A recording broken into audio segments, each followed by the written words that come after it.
먼저 교재 펴시고 같이 공부 잠시 하도록 하겠습니다. 그 성경의 열왕기상 6장 1절 한번 보시겠어요? 열왕기상 6장 1절 한번 찾아보십시오. 성경 있는 사람은 6장 1절. 예, 6장 1절 같이 한번 우리 읽어보겠습니다. 같이 읽겠습니다. 열왕기상 6장 1절입니다. 시작. 이스라엘 자손이 애굽 땅에서 나온 지 480년이요 솔로몬이 이스라엘 왕이 된 지 4년 12월 곧 둘째 달에 솔로몬이 여호와를 위하여 성전 건축하기를 시작하였더라. 아멘. 자, 여기에 보면 이스라엘 자손이 애굽 땅에서 나온 지 몇 년이라고 했습니까? 480년. 그죠? 480년 적어볼게요. 오늘은 지금 말 거냐면 출애굽 연도부터 해서 나중에 포로기한까지 연도를 한번 공부하려고 합니다. 이 구절 가지고 찾을 수가 있어요. 480년이고 솔로몬이 이스라엘 왕이 된 지 몇 년요? 4년이죠. 솔로몬이 왕이 된 지 4년. 솔로몬이 왕이 된 때가 언제냐면 기원전 970년입니다. 그러니까 사울 왕이요. 사울 왕이 1050년에 왕이 되고요. 다윗이 1010년 그리고 솔로몬이 970년에 왕이 되거든요. 다윗이고요. 여기는 사울 왕, 여기는 다윗, 여기는 솔로몬. 모두 40년씩 했죠. 40년씩 이제 통치를 했는데 통일왕국 시대가 이렇게 전체 120년입니다. 전체 합하면 40년씩 해서 120년인데 솔로몬이 왕이 된 때가 970년이니까요. 솔로몬이 왕이 되고 4년이 지났다 했잖아요. 그러면 기원전 이때가 몇 년이냐면 기원전 몇 년이겠습니까? 4년 지났으니까 기원전이니까 거꾸로 가야 되죠. 966년. 그러면 966년에서 요 480년 한번 더해 볼까요? 이건 더해야 되죠. 그죠? 더해 볼게요. 더하면 몇 년 나옵니까? 한번 계산해 보십시오. 1446년. 네. 계산 빨리 하시네요. 1446년. 그러면 여기에서 우리가 출애굽한 연도를 알 수가 있죠. 이제 언제입니까? 언제 출애굽했죠? 예, 이때 이제 출애굽했습니다. 출애굽. 우리가 열왕기상 6장 1절을 보니까 그리고 거기에 있는 대로 계산을 해보니까 기원전 1446년에 출애굽을 한 겁니다. 그죠? 그 출애굽이 기원전 1446년.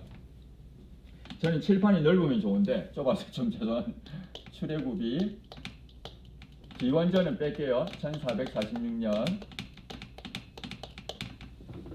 그리고 광야에서 생활한 게 몇 년이라고 했는지 혹시 기억나세요? 광야 생활 40년이라고 그랬죠. 40년. 맞습니다. 40년을 빼면 어떻게 돼요? 광야 시대를 40년 빼면 1406년이죠. 그러면 광야 시대 여기가 이제 광야 시대죠. 40년. 1406년부터 해서 여호수아가 가나안을 정복해요. 가나안 정복한 기간이 대략 얼마나 될까요?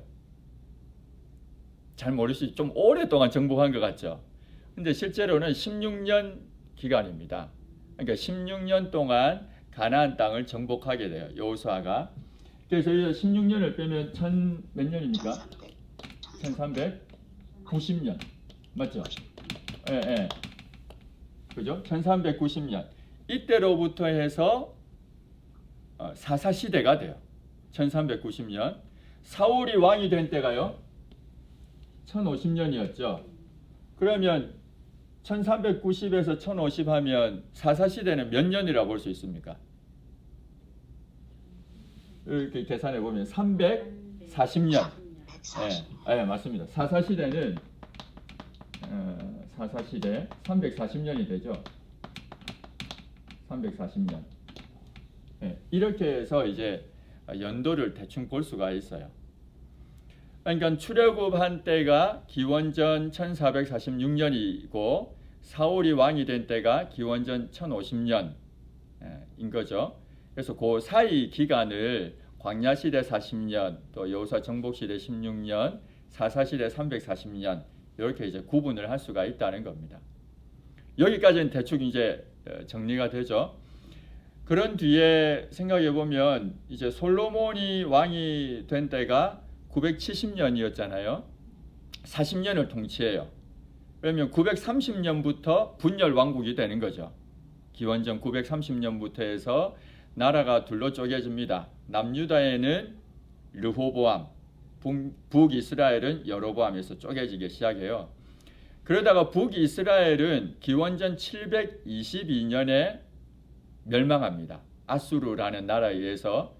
반면에 남유다는 기원전 586년에 멸망해요. 바벨론 나라에 의해서 멸망을 합니다. 그래서 그 기간에 나중에 열왕기 하면서 배울 내용이 솔로몬이 등극했던 기원전 970년부터 해서 남유다가 멸망하는 기원전 586년까지의 역사, 이 역사를 우리가 배우게 됩니다. 그런데 우리가 그 포로 기간이, 바벨론의 포로 기간이 예레미야서에 의하면 70년이라고 이야기하거든요. 70년 동안의 포로 기간을 이야기해요. 예레미야서에서.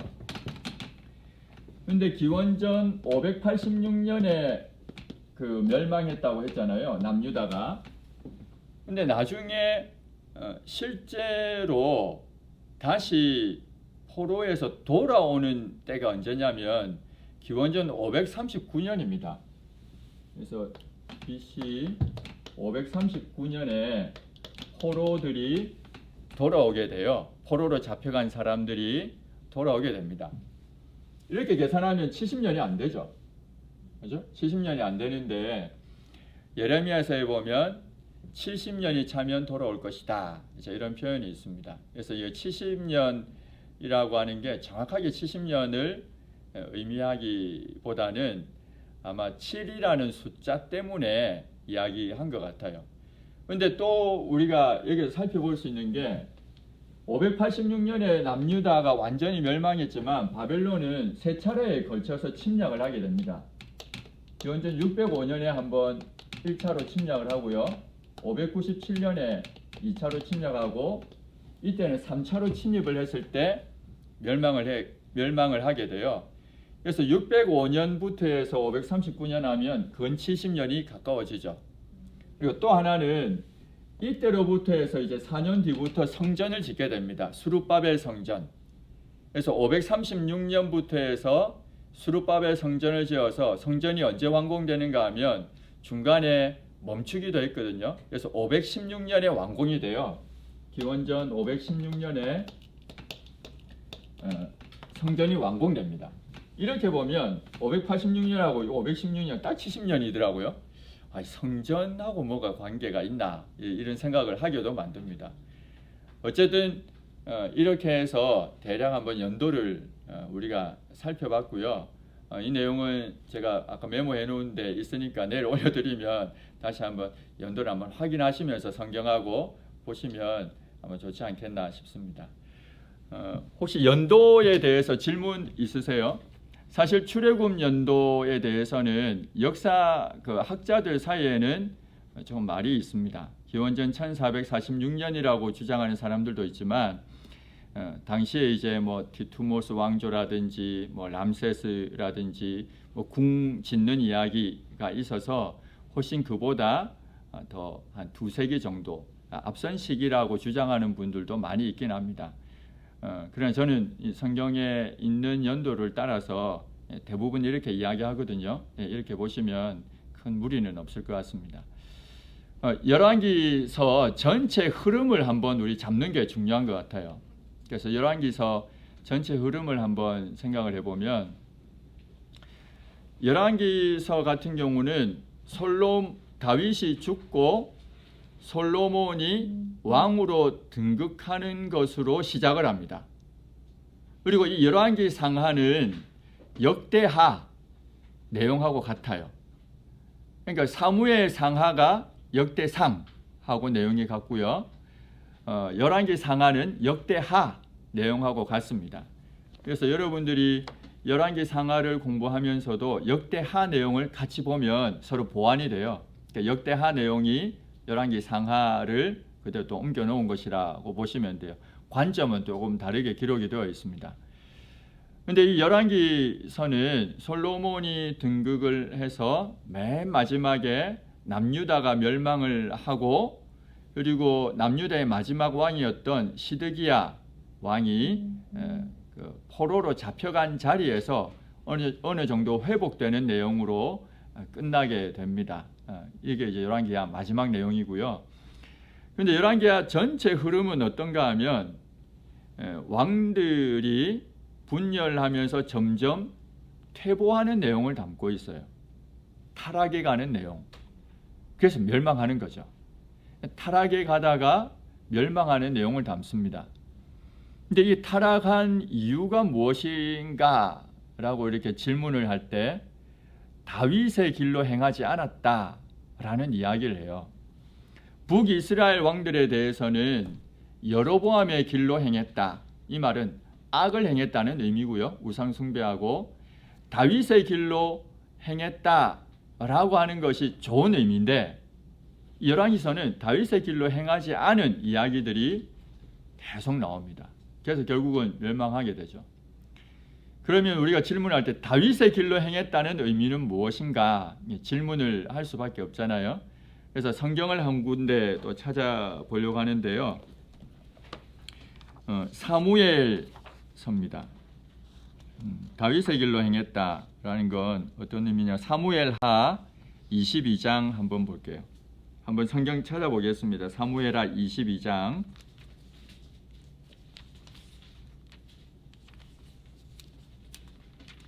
21절에서 23절, 21절에서 23절 같이 한번 읽겠습니다. 사무엘하 22장 21절에서 23절 같이 읽겠습니다. 시작.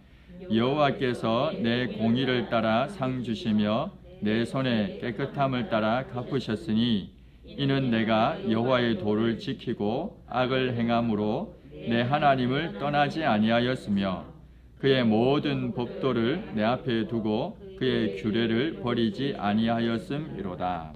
아멘. 여기 핵심은 무엇인가 하면 22절에 보면 내가 여호와의 도를 지키고, 또 23절에는 그의 모든 법도를 내 앞에 두고 그의 규례를 버리지 않았다. 다윗의 길로 행했다는 말은 한마디로 말한다면 하나님의 말씀을 따라서 순종하는 삶을 살았다. 이렇게 이제 정리를 할 수가 있는 겁니다. 그래서 열왕기서에 있는 그 수많은 왕들이 하나님의 말씀을 따르지 않고 순종하지 않아서 멸망하게 되는 거죠. 오늘 시편 1편에 개강 예배 때 이용세 목사님 설교하셨는데 같은 내용입니다. 어떻게 딱 그 본문을 택하셨는지 딱 그 내용이에요. 하나님의 말씀을 주야로 묵상하는 자가 복 있는 자라고 했는데 다윗이 바로 그러했고요. 반면에 다윗의 길로 행하지 않았다는 말은 시편 1편에 나오는 그 악인들처럼 말씀을 묵상하지 않고 따르지 않은 바로 그 모습을 열왕기서는 우리에게 보여주고 있는 것입니다. 우리 다윗 생각하면 이런 생각하잖아요. 다윗도 뭐 밧세바를 범하지 않았느냐, 죄를 짓지 않았느냐 이런 질문을 합니다. 다윗도 죄를 지었습니다. 근데 다윗에게 있어서는 물론 죄를 짓기는 했지만 두드러지게 나타나는 특징이 하나 있는데요. 그게 뭐냐면 선지자의 말을 거역하거나 선지자를 배척하거나 그러진 않았다라는 겁니다. 밧세바를 범했을 때도 나단 선지자가 왔을 때 즉각적으로 그 선지자의 말을 듣지 않습니까? 선지자는 하나님의 말씀을 대언해 주는 사람이었거든요. 그런 의미에 있어서 다윗은 하나님 앞에서 충성스러운 자였다 이렇게 이제 평가를 하는 겁니다. 하나님의 말씀을 따랐던 사람, 그 이야기들을 하고 있습니다. 다윗과 더불어 시작된 그 왕국, 이 다윗 왕국, 그 약속, 이 많은 왕들이 다윗의 길로 행하지 않았기 때문에 그 왕국, 그 약속이 혹시 사라지는 건 아닌가? 다윗의 왕국을 이루어 가려면 다윗의 길로 행해야 되는데 수많은 왕들이 다윗의 길로 행하지 않았으니까 그 나라는 망하지 않겠는가? 이 질문을 또 열왕기서는 끊임없이 또 하고 있습니다. 근데 솔로몬의 기도를 한번 보려고 하는데요. 그 기도에서 우리가 비록 악을 행했을지라도 하나님이 그 약속을 잊지 않으시고 이루어 주실 것이라는 기대를 우리는 들여다볼 수가 있습니다. 열왕기상 8장인데요. 한번 찾아보겠습니다. 열왕기상 8장, 다윗이 성전 봉헌식을 할 때 했던 기도입니다. 8장 46절부터 53절까지 한번 보겠습니다. 46절에서 53절 같이 한번 46절에서 53절 또 천천히 같이 한번 읽겠습니다. 46절에서 53절 열왕기상 8장 46절에서 53절 같이 읽겠습니다. 시작. 범죄하지 아니하는 사람이 없사오니 그들이 주께 범죄함으로 주께서 그들에게 진노하사 그들을 적국에게 넘기심에 적국이 그들을 사로잡아 원근을 막론하고 적국의 땅으로 끌어간 후에 그들이 사로잡혀간 땅에서 스스로 깨닫고 그 사로잡은 자의 땅에서 돌이켜 주께 간구하기를 우리가 범죄하여 반역을 행하며 악을 지었나이다 하며 자기를 사로잡아간 적국의 땅에서 온 마음과 온 뜻으로 주께 돌아와서 주께서 그들의 조상들에게 주신 땅 곧 주께서 택하신 성읍과 내가 주의 이름을 위하여 건축한 성전 있는 쪽을 향하여 주께 기도하거든 주는 계신 곳 하늘에서 그들의 기도와 간구를 들으시고 그들의 일을 돌아보시며 주께 범죄한 백성을 용서하시며 주께 범한 그 모든 허물을 사하시고 그들을 사로잡아 자간 앞에서 그들로 불쌍히 여김을 얻게 하사 그 사람들로 그들을 불쌍히 여기게 하옵소서. 그들은 주께서 철 풀무 같은 애굽에서 인도하여 내신 주의 백성 주의 소유가 됨이니이다. 원하건대 주는 눈을 들어 종의 간구함과 주의 백성 이스라엘의 간구함을 보시고 주께 부르시는 대로 들으시옵소서. 주 여호와여 주께서 우리 조상을 애굽에서 인도하여 내실 때에 주의 종 모세를 통하여 말씀하심 같이 주께서 세상 만민 가운데에서 그들을 구별하여 주의 기업으로 삼으셨나이다. 아멘. 솔로몬이 성전을 짓고 이 봉헌하면서 드렸던 기도 내용입니다. 이 기도 내용의 핵심이 뭐냐면 혹시 주의 백성들이 범죄했을 때 그래서 다른 나라에 잡혀갔을 때라도 성전을 향해서 하나님을 향하여 기도하면 용서해달라. 이런 기도의 내용이죠. 실제로 이후에 바벨론의 포로로 다 잡혀갑니다. 그러니까 그때 하나님 앞에 기도하면 다시 회복해달라는 그런 이제 내용인 거죠. 그래서 어떻게 생각하면 열왕기서에 보면 수많은 왕들이 다윗의 길로 행하지 않아서 곧 하나님의 말씀을 따르지 않아서 멸망하는 길로 나아가고 있지만 그럼에도 불구하고 다윗 왕국이 완전히 사그라들지는 않는다라는 것을 여기에서 기대하게 되는 거죠. 이 기도를 통해서. 열왕기하 마지막 한번 볼까요? 실제로 마지막에 보면 또 이런 내용이 있습니다. 열왕기하 25장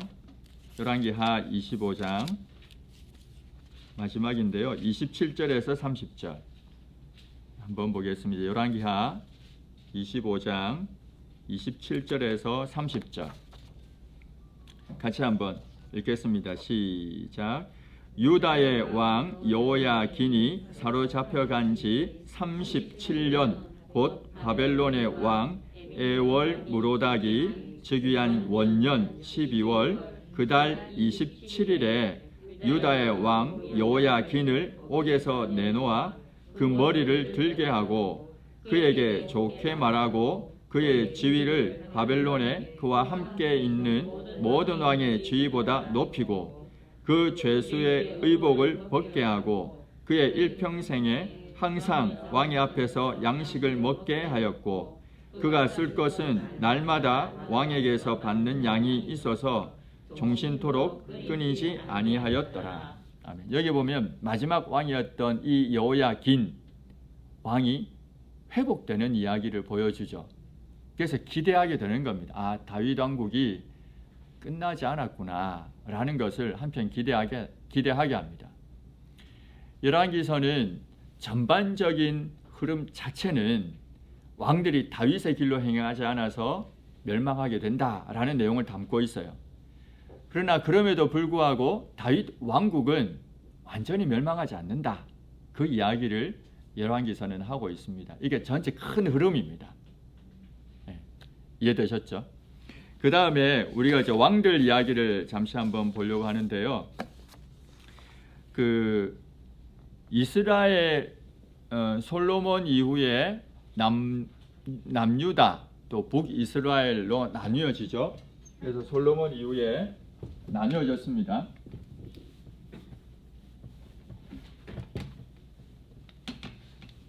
남유다가 있고요.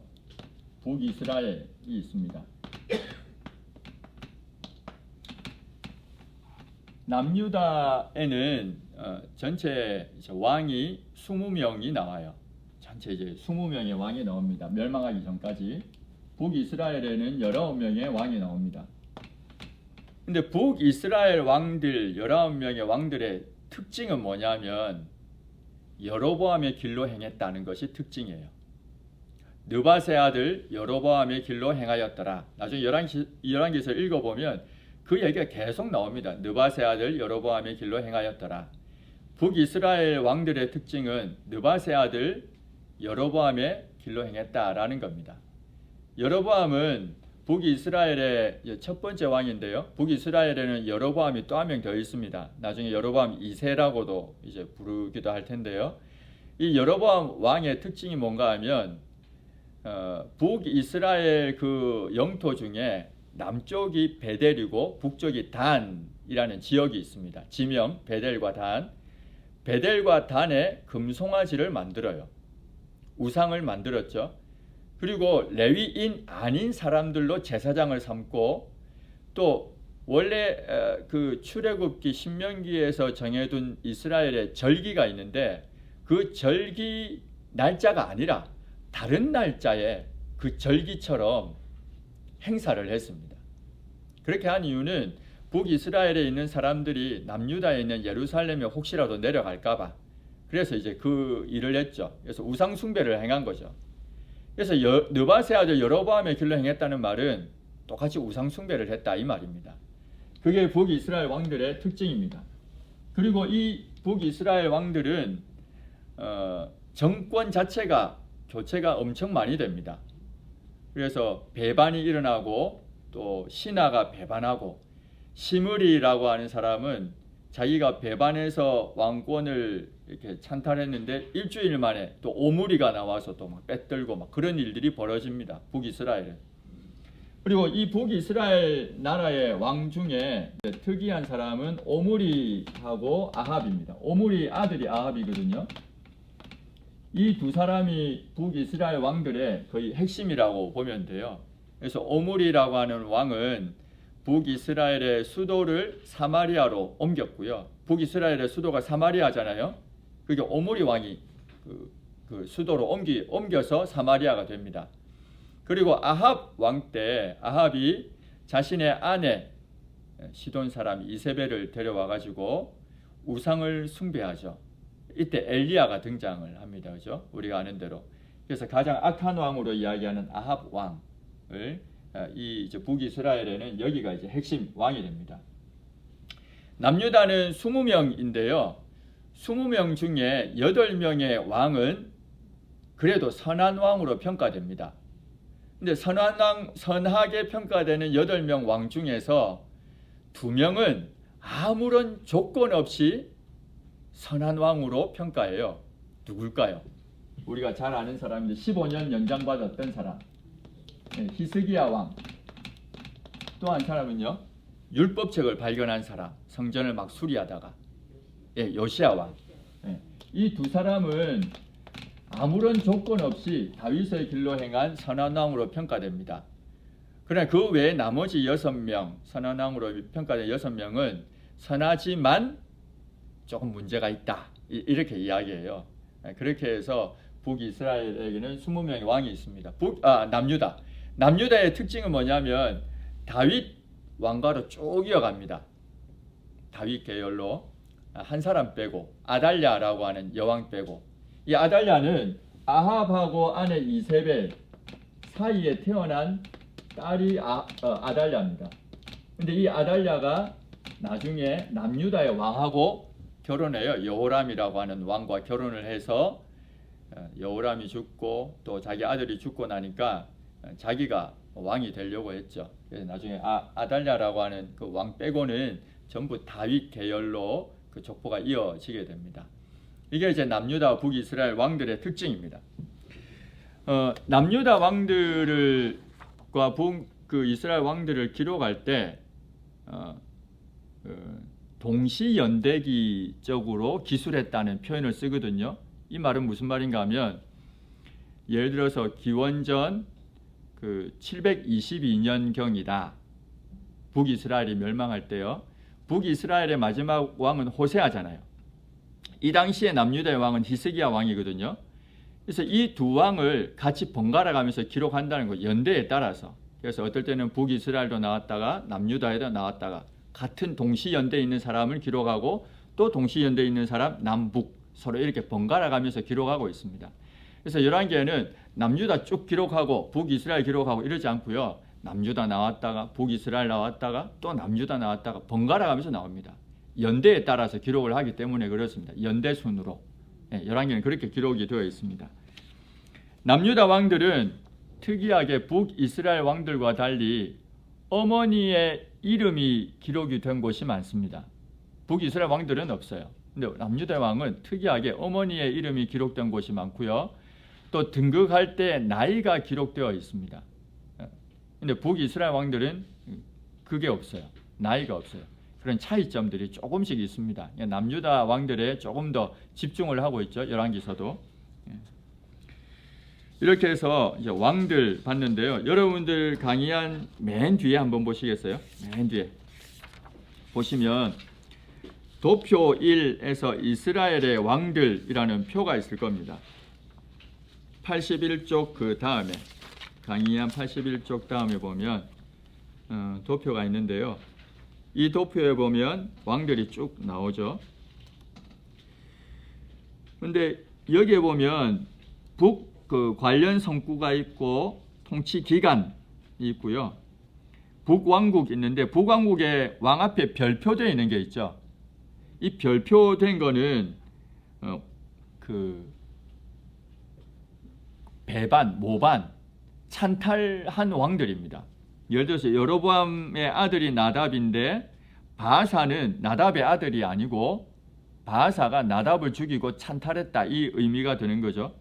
엘라는 바아사의 아들인데요. 시므리는 엘라가 속해 신하였습니다. 찬탈했고 또 오므리가 또 찬탈하고 쭉 가다가 예후 이렇게 되어 있죠. 그래서 별표되어 있는 거는 북왕국은 찬탈했다. 신하들이 또 다른 사람들이 왕을 죽이고 자기가 왕이 된 이제 그런 왕들을 별표를 해두었습니다. 그리고 가운데 연대가 있고요. 남왕국 있고 통치기간 관련 성구가 있습니다. 그 다음 페이지 한번 넘겨보시겠어요? 이번에는 2페이지로 되어 있는데요. 여기는 선지자까지 같이 있습니다. 선지자들이 엄청 많죠. 선지자가 열왕기에 엄청 많습니다. 북이스라엘에서 활동했던 선지자들이 쭉 나오고 또 남유다에서 활동했던 선지자들의 이름이 쭉 나옵니다.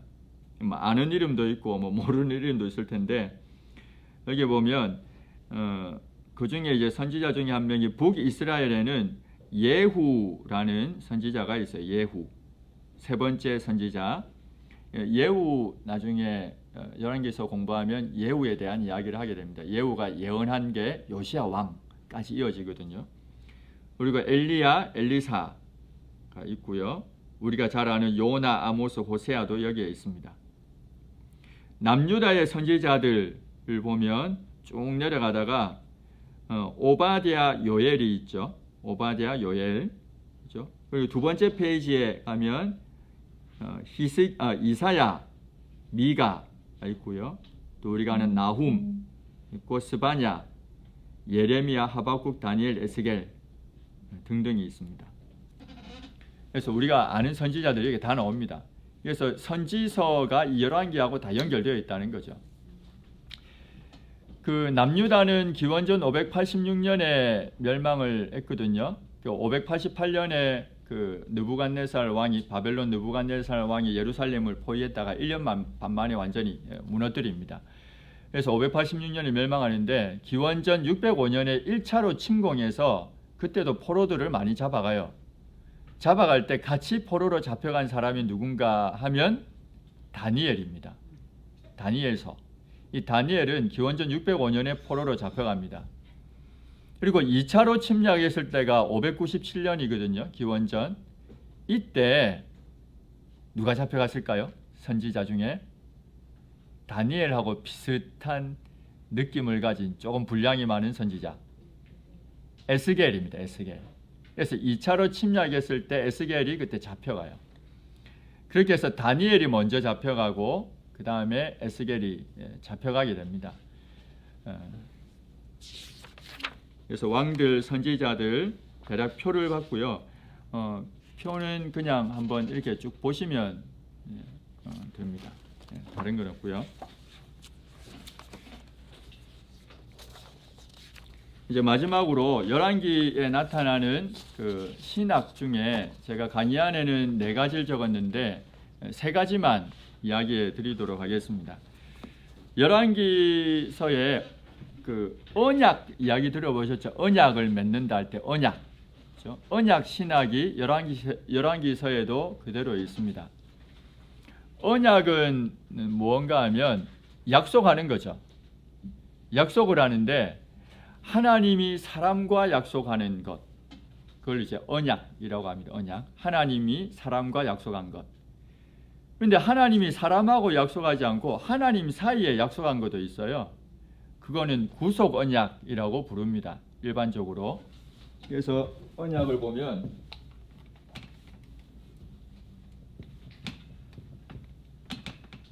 하나님이 이 세상을 창조하셨거든요. 창조한 시점이라면 창조하기 이전에 이 세상이 만들어지기 전에 영원부터 하나님이 성부 하나님, 성자 하나님, 성령 하나님, 이 하나님께서 상호간에 약속을 했어요. 그걸 구속 언약이라고 부릅니다. 근데 그 약속의 내용이 뭔가 하면 예수님을 보내서 십자가에 죽게 하심으로 구원한다는 그 내용입니다. 그걸 우리가 구속 언약이라고 불러요. 이거는 하나님 사이의 약속이었죠. 근데 우리가 지금 성경에서 이야기하려고 하는 언약은 하나님과 사람과 맺은 겁니다. 그래서 처음에 하나님이 사람과 약속을 했는데 누구하고 약속을 하셨는가 하면 아담하고 약속을 하셨죠. 그래서 그거를 우리가 아담 언약 이렇게 부르기도 합니다. 그리고 하나님이 또 누구하고 약속하시는가 하면 노아, 그렇죠? 노아와 또 약속하시죠. 무지개도 보여주시고 하는 노아 언약이라고 불러요. 그리고 조금 더 가면 창세기 12장에 아브라함이 등장을 하고 아브라함과 하나님이 약속합니다. 그걸 아브라함 언약이라고 합니다. 구약 성경에 있는 언약 중에 중요한 게 이 아브라함 언약이에요. 그리고 나중에 모세와 맺은 언약을 모세 언약이라고 부르고요. 또 다윗과 언약을 맺습니다. 그걸 다윗 언약이라고 합니다. 사무엘하 7장인데요. 다윗 언약 내용을 한번 볼게요. 사무엘하 7장 한번 찾아보겠습니다. 다윗 언약 다음에 나오는 거는 예레미야서에 나오는 새 언약이라고 이야기하는데요. 지금은 다윗 언약을 잠시 한번 보려고 합니다. 사무엘하 7장 한번 찾아보겠습니다. 7장 12절에서 16절 12절부터 해서 16절 사무엘하 7장 12절에서 16절 말씀을 같이 한번 또 읽겠습니다. 이 내용을 다윗 언약이라고 우리가 일반적으로 부릅니다. 하나님이 다윗과 맺었다 해서 12절에서 16절 같이 읽겠습니다. 시작. 내 수한이 차서 내 조상들과 함께 누울 때에 내가 네 몸에서 날 내 씨를 내 뒤에 세워 그의 나라를 견고하게 하리라. 그는 내 이름을 위하여 집을 건축할 것이요 나는 그의 나라 왕위를 영원히 견고하게 하리라. 나는 그에게 아버지가 되고 그는 내게 아들이 되리니 그가 만일 죄를 범하면 내가 사람의 매와 인생의 채찍으로 징계하려니와 내가 네 앞에서 물러나게 한 사울에게서 내 은총을 빼앗은 것처럼 그에게서 빼앗지는 아니하리라. 내 집과 내 나라가 내 앞에서 영원히 보존되고 내 왕위가 영원히 견고하리라 하셨다 하라. 이게 여기에는 나단 선지자가 하나님의 말씀을 다윗에게 전해주는 내용입니다. 그래서 하나님과 다윗과 맺은 언약이라 해서 다윗 언약이라고 부르는데요. 12절에 보면 내가 너의 몸에서 날 너의 씨를 너의 뒤에 세워서 그의 나라를 견고하게 할 것이고 13절에 그는 내 이름을 위해서 집을 건축할 것이다 했는데 여기에서 말하는 다윗에게서 날 그 씨가 누구겠습니까? 예, 궁극적으로 예수님이 맞는데 너무 한 발 더 나갔고 성전을 건축한 사람이 누굽니까? 솔로몬이죠. 예, 여기는 1차적으로 솔로몬 이야기하는 겁니다. 그래서 솔로몬이 성전을 건축하죠. 실제로 그죠? 다윗을 이어서 솔로몬이 왕이 되고 그리고 솔로몬이 성전을 건축합니다. 근데 또 하나 더 볼 게 있는데요. 왜 여러분들이 예수님이라고 했는가 하면 이 때문에 그럴 겁니다. 여기 보면 그의 나라 왕위를 영원히 견고하게 하리라. 영원히 견고하게 하리라 라고 했는데 멸망하잖아요. 기원전 586년에. 물론 우리가 마지막 읽은 것처럼 또 열왕기상 8장에서 본 것처럼 다윗 왕국 그 나라가 완전히 멸망하지 않는다는 기대를 갖기는 해요. 그죠? 그러나 어쨌든 멸망을 합니다. 그래서 영원히 견고하게 하리라 라는 약속이 성취되지 않는 것처럼 보이는 거죠. 그래서 여기에서 우리가 궁극적으로 영원히 멸망하지 않는 하나님의 나라 다니엘서 2장에서 살피게 되는 겁니다. 다니엘서 2장에 보면 신상이 세워져 있는데 돌이 와서 무너뜨리죠. 그리고 나중에 이 무너지고 돌이 무더기를 막 쌓여가지고 영원히 멸망하지 않는 나라를 뜨인 돌에 대한 이야기 하잖아요. 그게 예수님이 세우는 나라에 대한 이야기거든요. 여기에도 궁극적으로 1차적으로는 솔로몬을 이야기하지만 영원히 멸망하지 않는 하나님 나라 예수님에 관한 이야기를 실제로는 하고 있는 겁니다. 이게 다윗 언약의 핵심이죠. 그런데 이러한 다윗 언약의 내용이 열왕기서에도 나타난다는 겁니다. 열왕기상 한번 보겠습니다. 11장 한번 볼게요. 열왕기상 11장 11절에서 13절까지 한번 보겠습니다. 열왕기상 11장 11절에서 13절. 열왕기상 11장은 솔로몬이 죄 짓는 이야기가 나옵니다. 그래서 결국은 나라가 둘로 쪼개지죠. 그런데 그때 보면 열왕기상 11장 11절에서 13절에 보면 이런 이야기를 합니다. 같이 한번 우리 읽겠습니다. 시작. 여호와께서 솔로몬에게 말씀하시되 네게 이러한 일이 있었고 또 네가 내 언약과 내가 네게 명령한 법도를 지키지 아니하였으니 내가 반드시 이 나라를 네게서 빼앗아 네 신하에게 주리라. 그러나 네 아버지 다윗을 위하여 네 세대에는 이 일을 행하지 아니하고 네 아들의 손에서 빼앗으려니와 오직 내가 이 나라를 다 빼앗지 아니하고 내 종 다윗과 내가 택한 예루살렘을 위하여 한 지파를 네 아들에게 주리라 하셨더라. 여기 솔로몬이 죄를 지었어요. 그래서 하나님이 네가 언약을 깼으니까 나와 맺은 언약을 깼으니까 내 나라를 빼앗겠다라고 이야기합니다. 근데 하나님이 이어서 12절에 뭐라고 이야기하죠? 누굴 생각한다고요? 다윗을. 다윗과 맺은 언약을 생각을 해서 너의 때는 빼앗지 않고 내 아들 때에 나누어지게 하겠다라고 이야기합니다. 그리고 13절에는 또 뭐라고 이야기하는가 하면 심지어 13절에 보면 이 나라를 다 빼앗지는 않고 내 종 다윗과 내가 택한 예루살렘을 위해서 한 지파를 또 너의 아들에게 주겠다 이야기합니다. 다윗과 맺은 이 언약이 열왕기서에 그대로 유지되고 있다는 것을 볼 수가 있죠.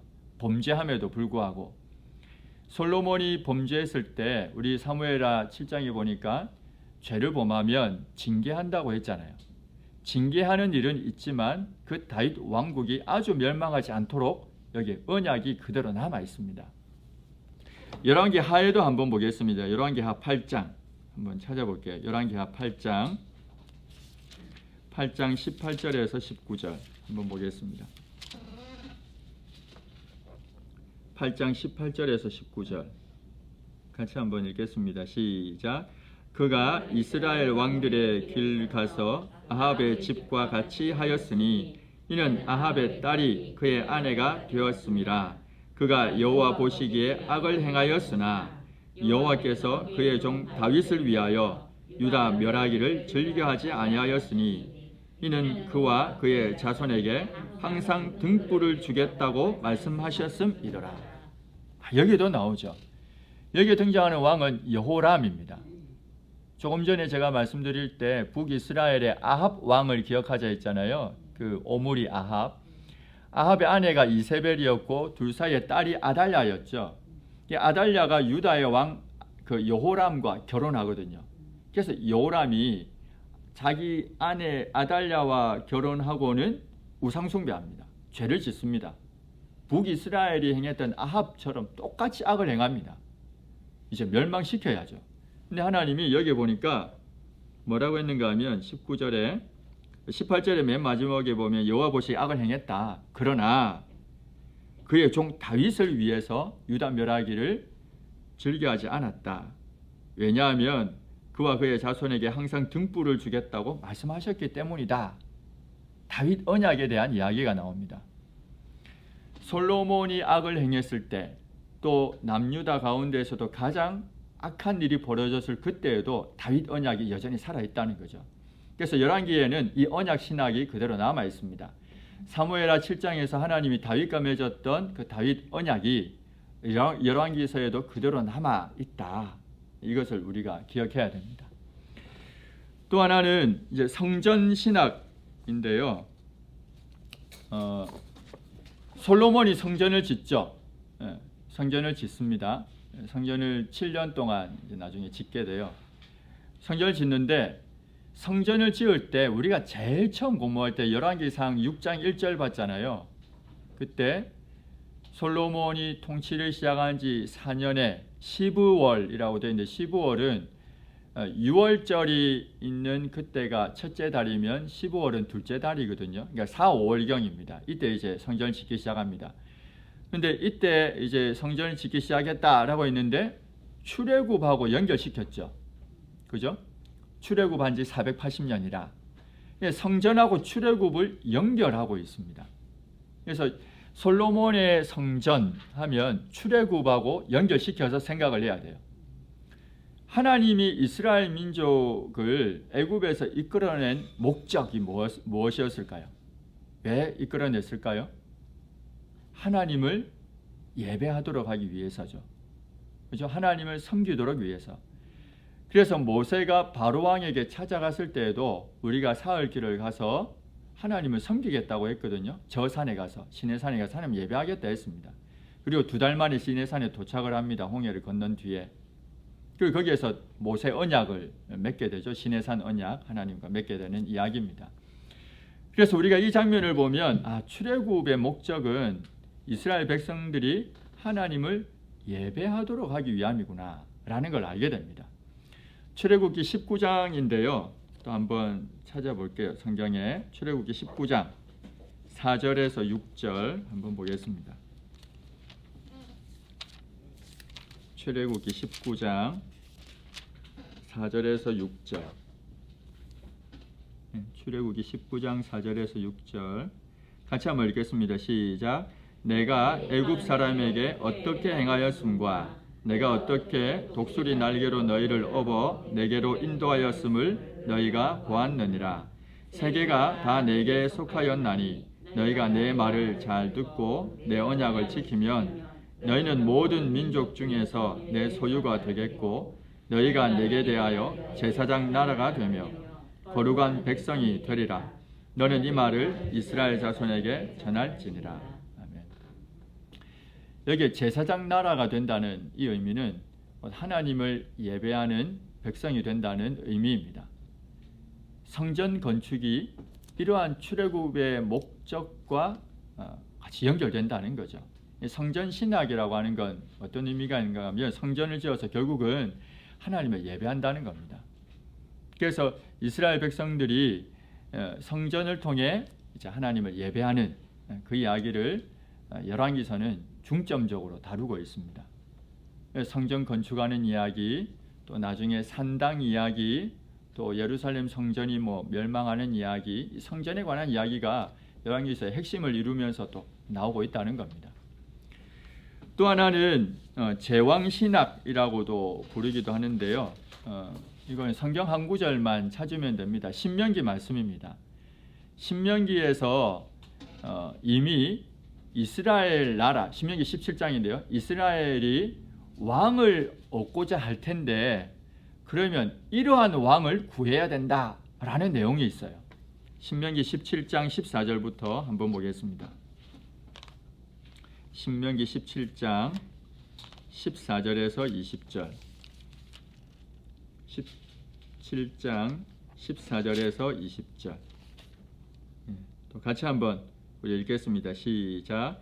네가 네 하나님 여호와께서 네게 주시는 땅에 이르러 그 땅을 차지하고 거주할 때에 만일 우리도 우리 주위의 모든 민족들 같이 우리 위에 왕을 세워야겠다는 생각이 나거든 반드시 네 하나님 여호와께서 택하신 자를 내 위에 왕으로 세울 것이며 내 위에 왕을 세우려면 내 형제 중에서 한 사람을 할 것이요 내 형제 아닌 타국인을 내 위에 세우지 말 것이며 그는 병마를 많이 두지 말 것이요 병마를 많이 얻으려고 그 백성을 애굽으로 돌아가게 하지 말 것이니 이는 여호와께서 너희에게 이르시기를 너희가 이후에는 그 길로 다시 돌아가지 말 것이라 하셨음이며 그에게 아내를 많이 두어 그의 마음이 미혹되지 하지 말 것이며 자기를 위하여 은금을 많이 쌓지 말 것이니라. 그가 왕위에 오르거든 이 율법서의 등사본을 레위 사람 제사장 앞에서 책에 기록하여 평생에 자기 옆에 두고 읽어 그의 하나님 여호와 경외하기를 배우며 이 율법의 모든 말과 이 규례를 지켜 행할 것이라. 그리하면 그의 마음이 그의 형제 위에 교만하지 아니하고 이 명령에서 떠나 좌로나 우로나 치우치지 아니하리니 이스라엘 중에서 그와 그의 자손이 왕위에 있는 날이 장구하리라. 여기에 이미 너희가 땅에 거주하게 될 때 우리에게도 왕을 달라는 요구가 있으면 이런 왕을 세워야 된다라는 이야기를 이미 하고 있습니다. 첫 번째로 하는 이야기는 15절에 보면 여호와께서 택하신 자를 세우라고 했죠. 또 형제 중에서 세워라. 이스라엘 민족 안에서 세워라 이 말입니다. 그리고 16절에 보면 병마를 많이 두어서는 안 된다. 애굽에 병마를 얻으려고 애굽을 가서도 안 된다. 이 말은 하나님만을 의지하라는 겁니다. 군사력을 의지하지 말고 나중에 보면 애굽을 의지하다가 멸망한 왕들이 등장하게 될 겁니다. 하나님을 의지하라는 거죠. 17절에 보면 아내를 많이 두어서 마음이 미혹되지 말게 하라. 특별히 이방 여인을 두지 말 것을 이야기했죠. 솔로몬이 나중에 열왕기서 공부할 때 3장에 보면 처음부터 이방 여인을 둡니다. 아예 처음부터 우리가 3장 하면 하나님께 기도해서 지혜를 얻었다, 지혜로운 왕 이야기하지만 3장은 처음부터 이방 여인 얻은 것으로 시작을 하고 11장에 보면 수많은 여인들을 둔 것을 볼 수가 있습니다. 1000명입니다. 700명, 300명 하니까 수많은 여인들 솔로몬이 둡니다. 그래서 마음이 미혹돼서 우상을 숭배하게 되죠. 또 은금을 많이 쌓아두지 말라. 자기를 위해서 탐욕에 대한 이야기를 합니다. 하지 말 것에 관한 이야기죠. 그러면서 18절부터 20절에 보면 해야 될 것이 있습니다. 왕위에 오르면 율법서의 등사본, 그러니까 율법서가 있는데요. 당시에는 율법서를 갈대를 엮어서 만든 파피루스라고 하는 게 있는데 거기에 기록을 해두든지 아니면 가죽에 기록을 해두든지 했습니다. 근데 대부분 파피루스에 기록을 많이 해두었죠. 근데 이 기록을 하면 오늘날과 같지 않아서 기록한 것을 베껴서 적는 게 쉬운 일은 아닙니다. 그런데 왕을 오르면 해야 될 게 뭐냐? 율법서를 갖다 놓고 이 율법서를 베껴 적으라는 거예요. 누구 앞에서요? 여기 누구 앞에서 하라고 되어 있습니까? 제사장 앞에서. 제사장 앞에서 기록을 하라는 겁니다. 그리고는 기록한 그것을 평생 자기 옆에 두어야 되죠. 19절에 평생에 자기 옆에 두고 읽어서 하나님 여호와 경외하기를 배우고 율법의 모든 말과 이 규례를 지켜 행해라 라고 이야기합니다. 이게 왕이 해야 될 것입니다. 이스라엘 나라의 왕은 하나님을 대리하는 왕입니다. 하나님이 통치하시는 나라인데 하나님의 통치를 왕이 실현해야 되는 거죠. 그래서 왕은 하나님 말씀을 읽고 그 말씀을 순종하고 그 말씀에 따라 통치해 가야 된다는 것입니다. 그렇게 해서 이 제왕신학이 11개에도 등장을 합니다.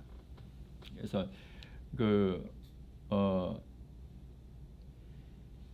그리스도인들도 나라 또 이 국가를 위해서 마땅히 또 기도해야 됩니다. 투표도 이제 일주일밖에 안 남았으니까. 그러니까 여러분들이 일주일 동안에도 충분히 좀 기도하고 그렇게 할 필요가 있습니다. 물론 이스라엘 나라와 같지는 않죠. 우리나라가. 그런 나라는 아닙니다. 그러나 이 나라를 세우고 또 권세자들을 세우신 분이 하나님이신 걸 믿고 우리 또 위해서 마땅히 기도해야 하는 것입니다. 정당 편에 서서 기도하면 안 됩니다. 내가 원하지 않는 사람이 대통령이 될 수도 있습니다. 그러면 미워하고 더 이상 기도하지 말아야지 이러면 안 되고 계속 기도해야 됩니다. 우리는 이념이나 정당이 아니라 그 위에 성경이 더 크죠. 그죠? 성경 안에서 우리가 봐야 된다는 걸 기억을 하시고, 그래서 제가 이 말씀 드립니다. 얼마 안 남았으니까. 그래서 기도를 하셔야 됩니다. 당시 이스라엘 나라에는 이처럼 분명한 제왕 신학이 있었다라는 거죠. 이스라엘을 통치하는 왕이 있지만 이 왕은 하나님을 대리한 통치자여야 한다라는 것이 신명기 17장에 잘 기록이 되어 있습니다. 여기까지 해서 오늘 강의는 마치고요. 너무 빡빡하게 1시간을 메꿨는데 제가 원래는 한 10분 빨리 끝내는데 오늘은 빡빡하게 했습니다. 다음에 조금씩 빨리 마치도록 그렇게 하겠습니다. 혹시 질문 없으시죠? 시간이 돼서 제가 기도하고 마치도록 하겠습니다. 하나님 아버지 감사합니다. 오늘 열왕기서 전체 개관 공부를 같이 했습니다. 저 다음 주부터는 성경을 한 장 한 장 우리가 살펴보면서 공부를 하게 됩니다. 하나님 지혜를 주시고 또 하나님의 말씀을 배워가면서 이 말씀이 우리 마음에 잘 새겨지도록, 그래서 이 말씀에 따라 우리가 살아갈 수 있도록 또 성령 하나님께서 역사해 주시기를 소원합니다. 특별히 함께 하게 되는 주간반에 있는 우리 모든 학생들을 주님께서 잘 기억하셔서 끝까지 말씀 배우는 기쁨과 즐거움에 같이 빠질 수 있도록 해주시고, 또 마칠 때까지 아무런 어려움이나 문제가 없도록 도우셔서 하나님의 말씀을 잘 공부할 수 있도록 인도해 주시기를 간절히 소원합니다. 감사합니다. 예수님의 이름으로 기도합니다.